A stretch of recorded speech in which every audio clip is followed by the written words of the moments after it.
Você sabia que algumas batalhas que ocorreram durante a Idade Média, elas foram tão importantes e tão impactantes que elas acabaram mudando o destino do mundo por completo? Esqueça aquelas simples lutas entre cavaleiros, aquelas rixas. As 5 batalhas que você vai ver hoje, elas acabaram mudando o destino de religiões, de impérios e até mesmo do curso histórico do mundo como um todo. Então se prepare porque agora você vai conferir alguns dos momentos mais decisivos da história medieval. A primeira delas é a Batalha de Voilé. Em 507 depois de Cristo, os francos, liderados por Clovis, que já havia sido convertido ao cristianismo, acabaram disputando pelas terras dos visigodos, ali onde atualmente é o oeste da França, onde antigamente era a região da Gália. Aparentemente, essa disputa entre os francos e os visigodos era por uma questão de terras, só que na verdade a Batalha de Voilé ela acabou representando já durante a Alta Idade Média uma das batalhas mais emblemáticas do período medieval e que acabou representando a consolidação da presença franca ali no território da Gália. E é justamente por conta do nome desses povos germânicos, né, de origem germânica, os francos, que a região da Gália veio a se tornar o que hoje é conhecido como França. Clovis não só venceu a batalha frente aos visigodos, como também unificou diversos povos germânicos sob uma única liderança.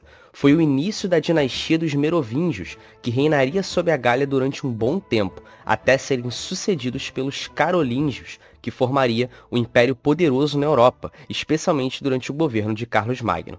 Ou seja, no final das contas, sem Voilé, talvez a França nem existisse como a conhecemos hoje. A segunda batalha mais emblemática da Idade Média foi a Batalha de Badir, que ocorreu em 624, e ela se configura como a batalha que possibilitou o Islã se tornar uma religião poderosa já nesse período, no 7º século depois de Cristo. E como é que ocorreu a Batalha de Badir? Após Maomé fugir de Meca em direção a Medina, ele começou a angariar muitos seguidores, e apenas 17 anos após a revelação do Alcorão, esses seguidores que se aglutinaram em Medina ao redor de Maomé acabaram entrando em guerra contra as elites de Meca, uma guerra interna dentro da Península Arábica e que acabou contemplando uma desvantagem notável para os muçulmanos de Medina. Eram apenas 300 muçulmanos contra cerca de 1000 soldados de Meca, mas ainda assim os muçulmanos foram vitoriosos. E essa vitória ela não apenas foi um grande feito militar, de estratégia militar, como ela também representou o início da difusão do islamismo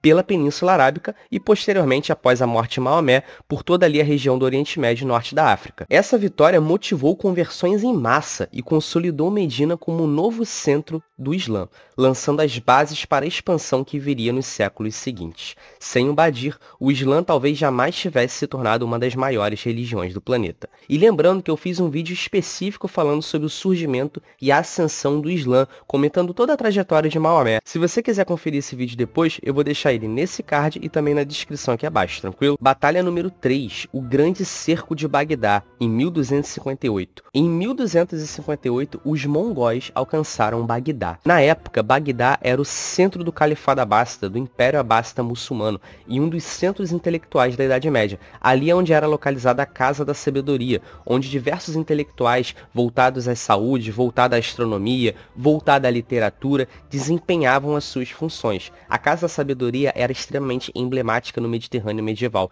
e ela se consolidou como um dos centros intelectuais mais importantes da história medieval como um todo, não apenas da história muçulmana. Só que em 1258, a expansão mongol, num período liderada por Hulagu Khan, acabou alcançando o centro muçulmano de Bagdá, e ela cercou essa cidade, e houve uma batalha feroz em 1258 que acabou encerrando a primazia do Império Abássida. Depois do sucesso do cerco, os mongóis adentraram Bagdá e nada conseguiu impedir o massacre. A cidade foi arrasada. Estima-se que centenas de milhares de pessoas morreram, inclusive o próprio califa. E além de toda a perda humana, os historiadores acreditam que os mongóis eles também acabaram devastando todo o saber intelectual dessa região. Livros foram jogados no rio Tigre, manuscritos foram queimados e muita coisa se perdeu, muitos documentos valiosos se perderam, o que faz com que a gente tenha menos conhecimento acerca da história de Bagdá do que teríamos caso esse cerco não tivesse acontecido. Caso Caso você também queira saber um pouco mais sobre a história de Bagdá e do Califado Abbássida, eu também fiz um vídeo falando sobre o assunto, eu também vou deixar ele nesse card e na descrição para você conferir depois. Em quarto lugar, nós temos a famosa Batalha de Azincourt, em 1415 d.C., período da Guerra dos 100 Anos. A Guerra dos 100 Anos já durava décadas, quando Henrique V, rei da Inglaterra, decidiu marchar suas tropas cansadas pelo interior da França. Em Azincourt, os ingleses estavam cercados, em menor número e exaustos. Do outro lado, cavaleiros franceses orgulhosos em armaduras pesadas.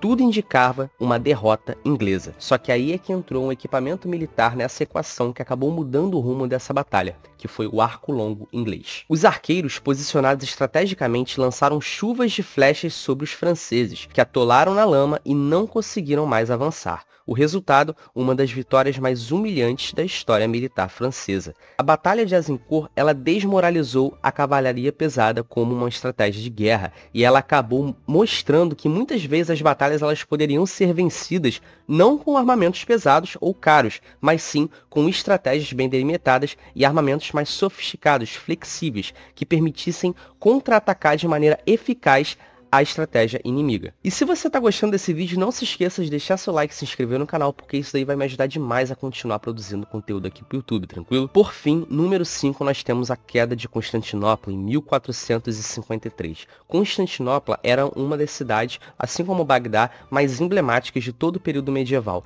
Ali foi o centro do Império Bizantino, que também é considerado o Império Romano do Oriente, ou simplesmente o Império Romano, que herdou toda a sabedoria, toda a intelectualidade do Império Romano da Antiguidade. E ela serviu como um bastião para a manutenção da cultura romana na região do Mediterrâneo medieval. Contudo, Constantinopla, desde o século XIV, enfrentou a ameaça dos povos turcos otomanos, que expandiam seu poder cada vez mais ali naquela região. E aí os turcos otomanos começaram a entrar em conflito cada vez maior com os bizantinos. Isso acarretou diversas batalhas ao longo do século XIV, que se intensificaram no século XV. E em 1453, Mehmed II, o sultão otomano, cercou a cidade com um exército moderno, e pela primeira vez na história, canhões gigantescos destruíram muralhas milenares. Dessa forma, com uma tecnologia bélica inferior, a capital do Império Bizantino caiu. É claro que existem várias questões políticas e econômicas que ajudam a gente a entender a queda de Constantinopla, que não se limitou exclusivamente a questões militares, que é os embates frente aos otomanos. Mas, com certeza, a tecnologia militar otomana e a sua pressão que ele exerceu nas fronteiras de Bizâncio contribuíram para a queda desse grandioso império e principalmente da cidade de Constantinopla. E aí, a partir de 1453, a partir da ocupação otomana na cidade, Constantinopla deixou de ser Constantinopla e tornou-se Istambul, que a gente conhece hoje em dia, que foi a capital do Império Turco-Otomano, que se sucedeu durante muitos séculos, né? Até a Primeira Guerra Mundial, a gente tinha aí o Império Turco-Otomano exercendo influência na geopolítica mundial. E, de fato, cada uma dessas batalhas não representaram apenas conflitos locais. Elas foram episódios que acabaram configurando a ordem mundial, que acabaram, de fato, mudando o rumo da história. E se você curte esse tipo de conteúdo, não deixe de se inscrever no canal, deixar seu like e ativar o sininho das notificações, porque isso aí vai me ajudar demais. E dessa forma você vai ficar por dentro de tudo que eu vou compartilhar aqui com você todas as semanas. Lembrando que eu vou deixar os dois vídeos que eu mencionei acerca do Califado Abbássida e acerca do surgimento e ascensão dos muçulmanos aqui na tela final para você conferir, tranquilo? Um grande abraço e nos vemos no próximo vídeo.